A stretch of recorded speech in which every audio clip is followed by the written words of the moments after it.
Welcome to the behind the scenes. Let's get into this. So, this is a pretty easy-ish shoot, but with a lot of involvement, as you can see, because once again, my living room is destroyed. Let's get into it. First, the camera. The A7S Mark III with the Sigma lens attached, set to auto because I don't have a second camera operator, so I'm just gonna let it auto focus. Plus, I have the camera set to, like, F9, which I think is pretty good. I think it looks pretty sweet. Look at that. That looks pretty darn good. Don't you agree? Wowee.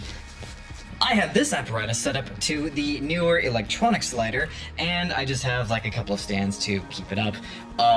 That's pretty much it. Pretty darn simple. Ooh, one important thing is I actually have the newer app attached to the slider here, wirelessly of course, and I have the one-way trip set to 1 minute. So it takes a full minute to go from all the way over here, over here. Pretty darn easy, pretty cool, pretty awesome that we can set this stuff up. Technology is wonderful. So, for the production design, the set itself, this is what I got. I have a couple of room dividers. I just have 2 of them. They're my go-to room dividers just in real life. One of them has a cool wall, like, garden on it, and I thought I would balance that out in the frame with a tropical floor plant. Easy enough.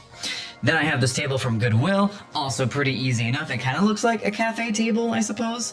So I wanted to use it to kind of mimic that cafe feeling.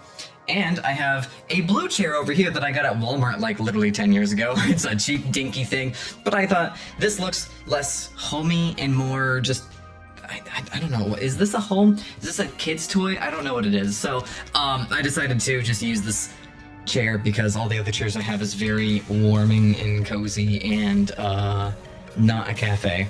Now for the fun part, the actual props. So I wanted to tell a story, or at least reveal the character of who is sitting here based off of their props. And essentially I have just like an Asus laptop that's not working. I have a wallet and then a standard cup of coffee, specifically a cup of coffee that's not on the coaster because I kind of wanted to show what kind of character D3 would be. There are other types of props as well, like for example, I have, say, a can of energy. This is actually a can of tea, but you know, we'll just pretend like it's a can of energy with some pizza. This is for Astro. I also have for myself, I have like this retro canister of coffee and then a couple of other knick-knacky things. Lux has her classic Bold Star Roasters coffee mug. In fact, there's probably a few of them in there. And then each character also has a different laptop, a different companion, stuff like that. Here's some of the other examples of the different props that I use between Lo-Fi, Lux, and all that. Now for lighting. First, the key light. I'm using the Amaran P60C, set to like a daylight color balance. Yeah, 5600 Kelvin. It's just bouncing white light off of the wall and onto the set, creating ideally what would be like a window light, kind of sort of, or mimicking a window light. Then to cast the window texture, I have the Aperture 60D with the Spotlight Mini attached to it with a couple of gobos, and that's what's causing that cool texture onto the wall. The gobo itself here looks like that. Then coming behind, next, the edge light. I am just using the Aperture 100D Mark I. That's it, that's all I'm using. All that light's doing is just casting light, creating an edge light around the talent, and separating the talent from the backdrop. Also one of my favorites for film lighting. Oh, what happened to you? What the heck?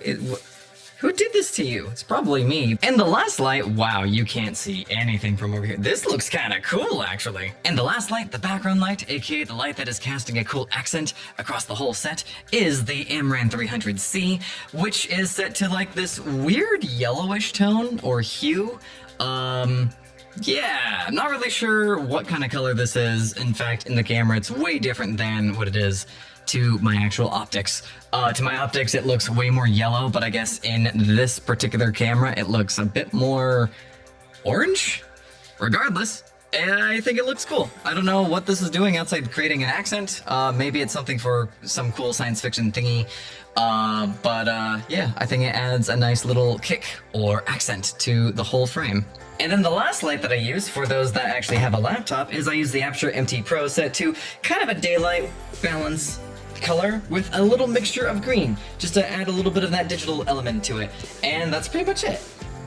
It just adds a little shine onto the subject. Easy enough. Oh wow, from this angle you can really tell that it's nighttime and not at all daytime, but nonetheless, this is the behind the scenes. Thanks for watching.